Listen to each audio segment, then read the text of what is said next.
জনগণকে বিজয়ী করতে ঐক্যমত্য কমিশনের প্রস্তাবের বিস্তারিত উত্তর জমা দেবে বিএনপি। প্রতিটি দলের আলাদা চিন্তাভাবনা থাকলেও জাতির বৃহত্তর স্বার্থে ও রাষ্ট্রের কাঠামোগত ভারসাম্য রক্ষায় সব দল একমত হবে বলে মনে করেন দলটির স্থায়ী কমিটির সদস্য সালাউদ্দিন আহমেদ। স্থায়ী কমিটির আরেক সদস্য হাফিজউদ্দিন আহমেদ মনে করেন, ফ্যাসিবাদের সময় চুপ থাকা লোকগুলো এখন নানা রকম পরামর্শের নামে নির্বাচন বিলম্বের ষড়যন্ত্র করছে। রিপোর্ট করছেন জাহিদ রহমান। ঐক্যমত্য কমিশনের প্রথম সভার সিদ্ধান্ত অনুযায়ী সংস্কার কমিশনের প্রতিবেদনের বিষয়ে 13 মার্চের মধ্যে সুপারিশ জমা দিয়েছে 7টি রাজনৈতিক দল। অতিরিক্ত সময় চেয়েছে বিএনপি সহ 16টি দল। ঐক্যমত্য কমিশনের প্রস্তাবে রাজনৈতিক দলগুলোর কাছে টিকচিহ্নের ভিত্তিতে সুপারিশ চাওয়া হয়, যা নিয়ে ভিন্নমত আছে বিএনপির।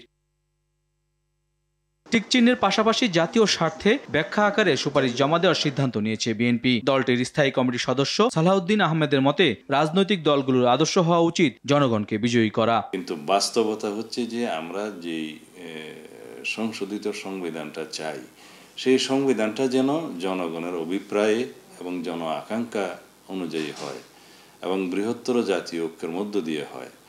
আর আমরা যে সংবিধান সংস্কার প্রস্তাবগুলো আমরা নিজেরা দিয়েছি এবং অন্যান্যরা দিয়েছি বিভিন্ন রকমের প্রস্তাব, সেই প্রস্তাবগুলো নিয়ে যাতে বিভিন্ন বিষয়ে ঐক্যমত্য সৃষ্টি হয়, সেই যে লক্ষ্যেই কাজ করছে কিন্তু জাতীয় ঐক্যমত্য কমিশন।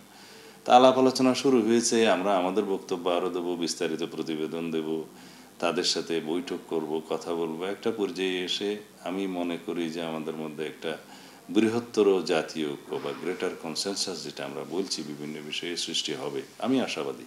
হাফিজউদ্দিন আহমেদ বলেন, এখন যারা সংস্কারের নামে নানান পরামর্শ দিচ্ছেন, স্বৈরাচারের আমলে তারা নিশ্চুপ ছিলেন। টেলিভিশনে তাদেরকে দেখায়, তারা যে মতামত প্রকাশ করে ওইটাই তাদের ভোট। বাংলাদেশ হলো বিচিত্র একটা দেশ। এই দেশ হাসিনা কিভাবে অন্যায়ভাবে শোষণ করেছে, এদের সাহায্য নিয়েই তো সবাই চুপচাপ বসে থাকে।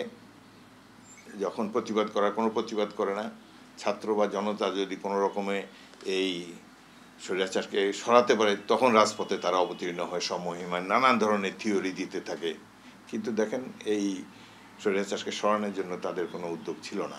ভিন্নমত থাকলেও জাতীয় নির্বাচনের জন্য প্রয়োজনীয় সংস্কারে ফ্যাসিবাদ বিরোধী আন্দোলনে যুক্ত দলগুলো একমত হবে বলে আশা বিএনপি নেতাদের। আমি মনে করি যে সবার মধ্যে ফ্যাসিবাদ বিরোধী ঐক্যটা আছে এবং আমাদের মধ্যে এই জাতীয় ঐক্যটা আমরা ঊর্ধ্বে তুলে ধরে জাতিকে এটাকে শক্তি হিসেবে ব্যবহার করে এগিয়ে নিয়ে যেতে হবে। নির্বাচনে জনগণের প্রতিনিধি হয়ে যারা আসবেন, তারাই রাষ্ট্রকে পরিচালনা করবেন, তারাই সংস্কার করবেন।